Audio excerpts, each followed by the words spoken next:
स्नातक कहते हैं जो बीए होता है, और जो प्राश्नातक जो है होता है, तो हम कह देते हैं कि जी स्नातक है, स्नातिका है। लेकिन याद रखना, स्नातक हमने देखे बड़े बड़े प्रोफेसर, इंजीनियर, डॉक्टर, वे भी जो है कहीं ना कहीं भ्रष्टाचार में फंस जाते हैं। डिग्री की तो कमी नहीं थी, प्रास्नातक की डिग्री ले रखी थी, लेकिन स्वामी दयानंद के पास जाना पड़ता है। कौन है स्नातक स्नातिका? तो स्वामी दयानंद कहते हैं जिसने विद्या ग्रहण करके उसमें स्नान कर लिया हो, विद्या को ग्रहण करके विद्या जैसा उसका वेद के अनुकूल जीवन हो, बस वही स्नातक हो जाता है। और जो केवल शाब्दिक ज्ञान जिसके पास है, आचरण में नहीं है, वो तो डिग्री है, वो स्नातक बोलो नहीं है। जिसका संस्कार अच्छे होते हैं, जिसने विद्या को प्राप्त करके अपने जीवन को पवित्र कर लिया है, उन्नत कर लिया है, वो स्नातक हो जाता है। और जो केवल किताबी डिग्री ले लेता है तो वो स्नातक नहीं माना जाता। तो हम सभी को, तो महर्षि मनु कहते हैं कि मन कहे से सत्य होता है? मन की पवित्रता होती है सत्य बोलने से।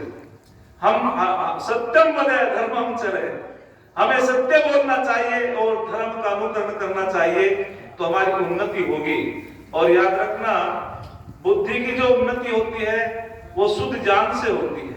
जब शुद्ध ज्ञान हमारे अंदर होता है तो बुद्धि पवित्र हो जाती है। और आत्मा जो बलवान होती है वो तप से होती है, साधना से होती है, ईश्वर भक्ति से होती है। तो बच्चों, आज वास्तविक तुम्हारे आचार्य जी का हम धन्यवाद करते हैं। आप इन बालिकाओं को आप यहाँ लाए और आपने इन बच्चों को अच्छे संस्कार और आहुति दे करके इन बच्चों को यहाँ प्रवचन सुन करके इन बच्चों के जीवन में ये बात हमेशा ध्यान रहेगी कि हम जहाँ भी कोई यज्ञ हो, सत्संग हो, तो हमेशा आना चाहिए। और आगे बहुत सुंदर बात कहते हैं हमारे ऋषि लोग, वे कहते हैं कि 4 स्थानों पर बच्चे का निर्माण होता है। 4 स्थानों पर बच्चे का निर्माण होता है, याद रखना। कौन कौन से स्थान होते हैं? सबसे पहले मां का गर्भ, फिर गोद, तीसरा स्थान होता है क्रीड़ा स्थल, और चौथा स्थान होता है आचार्य कुल, गुरुकुल। इन स्थानों पर बच्चे का निर्माण होता है। मां के गर्भ में बच्चा पल रहा है, मां की कैसी वृत्ति है, मां का खान पीन कैसा है। अर्थात एक उदाहरण आता है, बहुत विदुषी नारी मदालसा, वो अपने पति से कहती है कि मैं अपने बच्चों, जो मेरे उत्पन्न होगा बच्चा बालक, वो विद्वान होगा, सन्यासी होगा। उन्होंने कहा तुम्हें क्या पता देवी? तो बोले जी माता निर्माता भवति, मां निर्माणकारी होती है। मातृमान पितृमान आचार्यमान पुरुषो वेद है। माता पिता आचार्य जिसको सुयोग्य मिल जाते हैं, उस बालक का अहोभाग्य होता है। वो बालक विद्वान और बालिका विदुषी होती है। मम पुत्रो शत्रु हनो दुहिता विराट है। वेद में प्रार्थना करती है नारी कि हे परमपिता परमात्मा, यदि मेरे पुत्र उत्पन्न हो तो आदर्शवादी हो, राष्ट्रभक्त हो और शत्रु का हनन करने वाला हो, और यदि पुत्री उत्पन्न हो तो दुहिता विराट, विराट स्वरूपा हो, चरित्रवान हो, कुल का नाम रोशन करने वाली हो। किसी ने कहा है सच तो यह है नारी की महिमा दुनिया जानने पाई है। सच तो यह है नारी की महिमा दुनिया जानने पाई है। ये मंदिर में मीरा है, रण क्षेत्र में दुर्गा बाई है, विद्या के क्षेत्र में गार्गी देवी है, जिसकी कथा निराली है। इस नारी के कारण ही तो ये धरती गौरवशाली है। इस नारी के कारण ही तो ये धरती गौरवशाली है। ऋषि नारद ने कहा था स्त्री ब्रह्मा बहुविध है। जब स्वामी दयानंद के पास नारी गई तो अनेक विद्वानों के पास गई, बोले नारी की परिभाषा क्या है? एक विद्वान ने कहा नारी नरकस्य द्वारम, नारी तो नरक का द्वार है।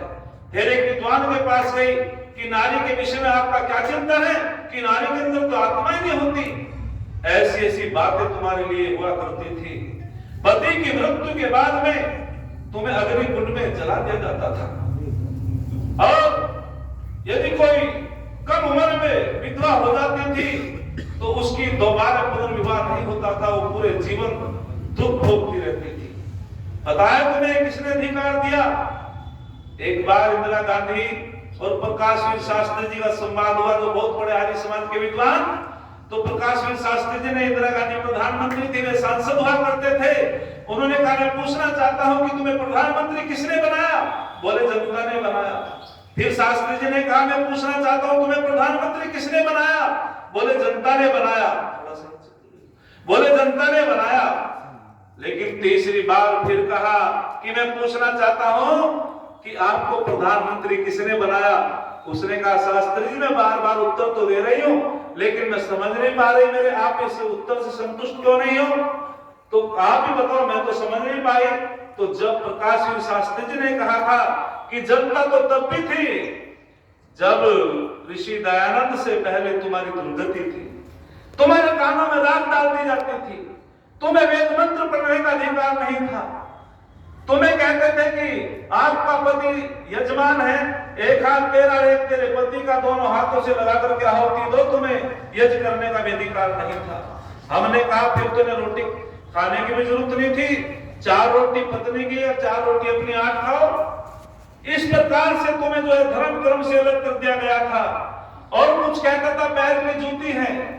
तो जो प्रकाशवीर शास्त्री ने कहा था कि सुनो, जनता तो तब भी थी, दयानंद से पहले, ऋषि दयानंद से पहले तुम्हें जो है यज्ञ में बैठने का अधिकार नहीं था, पढ़ने का अधिकार नहीं था। वो कह दिया था कि शूद्र को, नारियों को तो वेद पढ़ने का बोलो अधिकार नहीं है। तो जब कहते हैं प्रकाशवीर शास्त्री कि तुम्हारी वकालत करने वाला यदि कोई ऋषि था वो दयानंद था। दयानंद ने कहा था स्त्री ब्रह्मा बहुविध है, स्त्री तो ब्रह्मा है। जैसे सूर्य का प्रकाश सबके लिए होता है, ऐसे वेद का अधिकार भी बोलो सबके लिए होता है, पढ़ने का अधिकार भी सबके लिए होता है। तो ये अधिकार किसने दिया था? ऋषि दयानंद ने दिया था।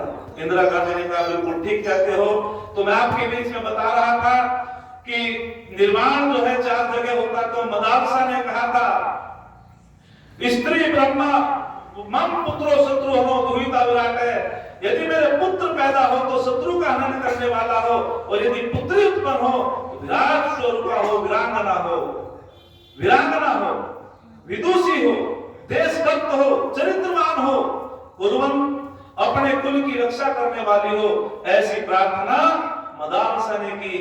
और जब उसके पहला पुत्र पैदा हुआ तो वो जो है जवान हो गया, युवा हो गया। वो कहने लगा मैं तो तपोवन में जाता हूँ और मैं तो सन्यासी बनना चाहता हूँ। ऐसे ही 3 पुत्र हुए।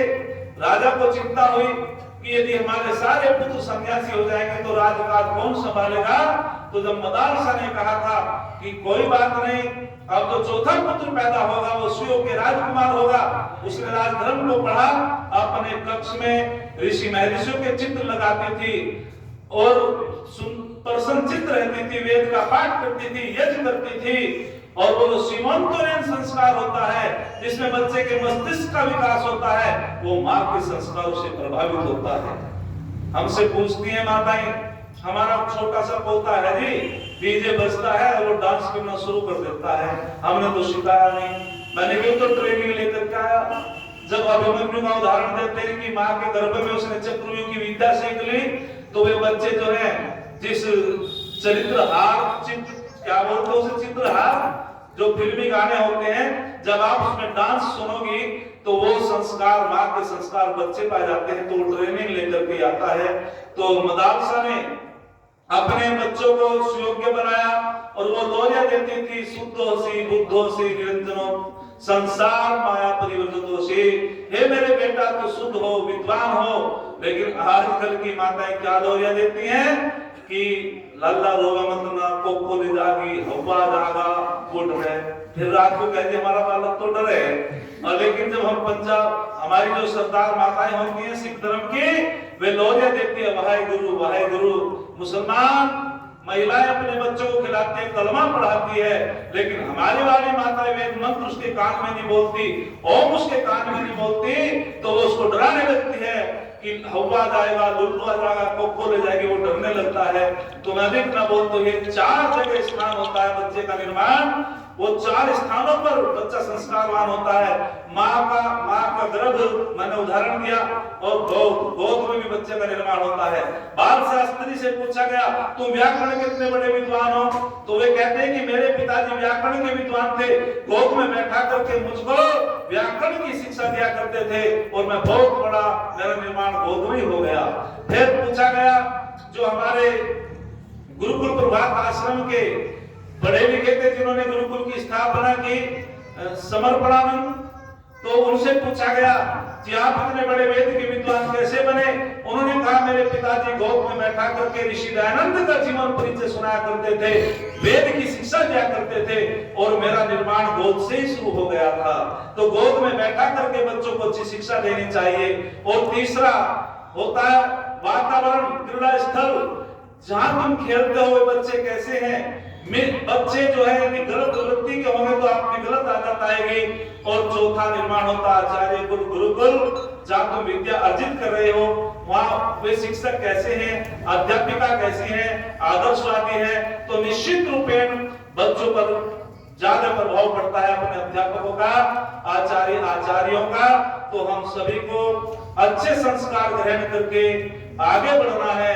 संस्कारों से ही व्यक्ति आगे बढ़ता चला जाता है। किसी ने बहुत सुंदर कहा है, यदि सूर्य के अंदर प्रकाश ना हो, सूर्य का कोई महत्व नहीं, चंद्रमा के अंदर प्रकाश ना हो, चंद्रमा का कोई महत्व नहीं, दीपक के अंदर तेल ना हो, दीपक का कोई महत्व नहीं, फूलों के अंदर सुगंधी ना हो, फूलों का कोई महत्व नहीं, यदि मनुष्य के अंदर संस्कार ना हो तो मनुष्य का कोई महत्व नहीं, मनुष्य का कोई महत्व नहीं। मनुष्य तो वो संस्कारों से ही है। एक उदाहरण देता हूं, बेटी बचाओ बेटी पढ़ाओ किसका नारा है?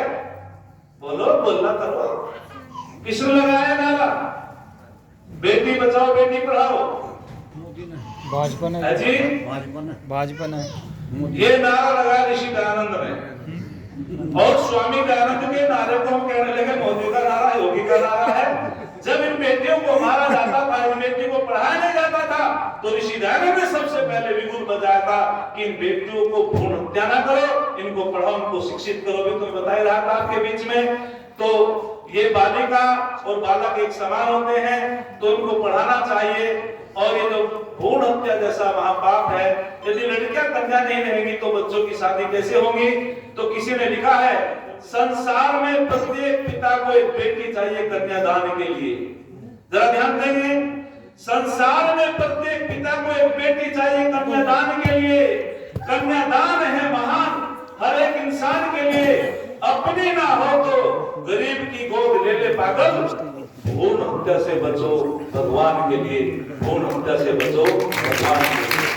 तो ये भ्रूण हत्या बहुत बड़ा पाप है।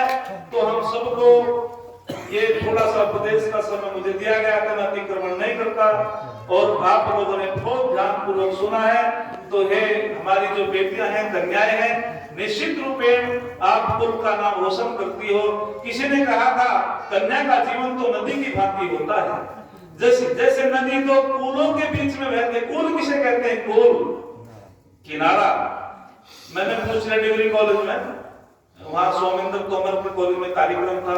मैंने कहा कूल माने क्या? बोले ठंडा ठंडा। मैंने कोई हिंदी में बोल रहा था, मैं इंग्लिश की तो बात ही नहीं कर रहा। मैंने कहा कूल माने हो किनारा। जैसे नदी तो कूलों के बीच में बहती है और जब वो मर्यादित रहती है नदी तो सुखकारी हो जाती है, और जब वो दोनों किनारों से बाहर हो जाती है तो वो दुख का कारण बन जाती है। वो नदी जो बस्ती होती है, उस किनारों पे लोग बसते हैं, उनको भा देती है। ऐसे कन्या का जीवन होता है। ये कन्या भी तो कुलों के बीच में बहती है। कुल माने क्या है? अरे कुल, छोटियों और बड़ियों का भी अंतर नहीं समझ रहे।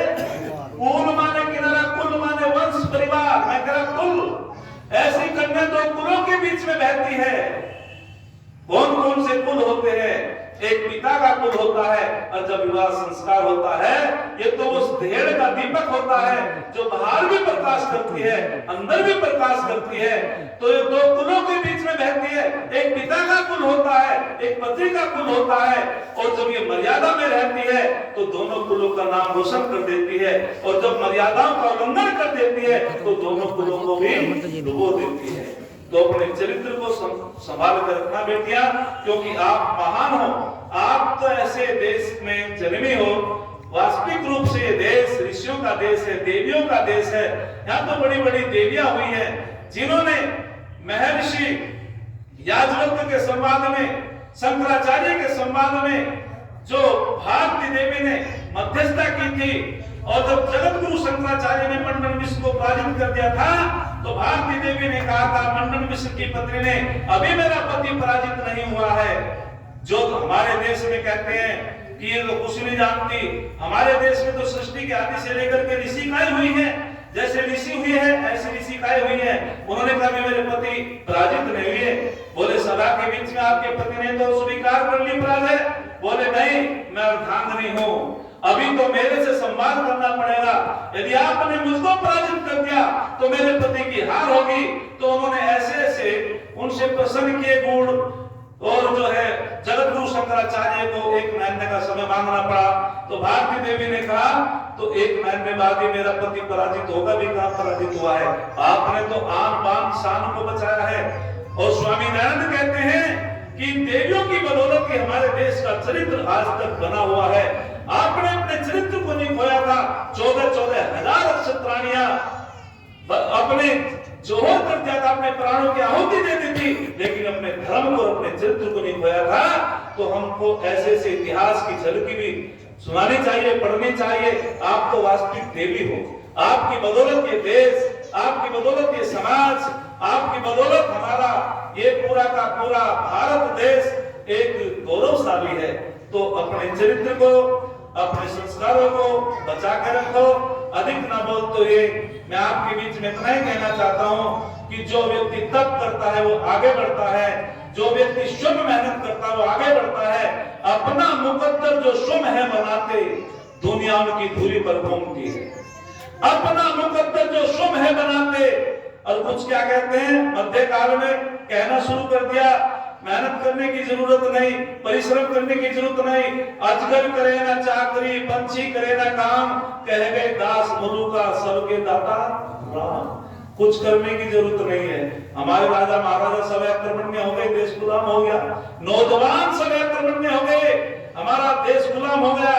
जब हम कर्म करना छोड़ देते हैं, कर्तव्यों का पालन करना छोड़ देते हैं, तभी तभी देश को जो है खतरा हो जाता है। एक नौजवानों को घर लेकर के वाणी को विराम देता हूं। 3 नौजवान जा रहे थे और तीनों नौजवान जो है तीनों राजा के लड़के थे। उनको प्यास लगी, और प्यास लगी तो जंगल में कुओं की व्यवस्था हुआ करती थी, वहां डोर बाल्टी हुआ करती थी। तो उन्होंने कि पानी कौन पिलाए। महाराजा जनक जैसों ने तो हल चलाया। भगवान राम भी बहुत बड़े कृषि वैज्ञानिक थे, कर्म सबने किया। लेकिन मध्य काल में हमारे अंदर ईगो, अहंकार आ गया कि हम अपने हाथ से पानी पीने के बदनामी में हो जाएगी।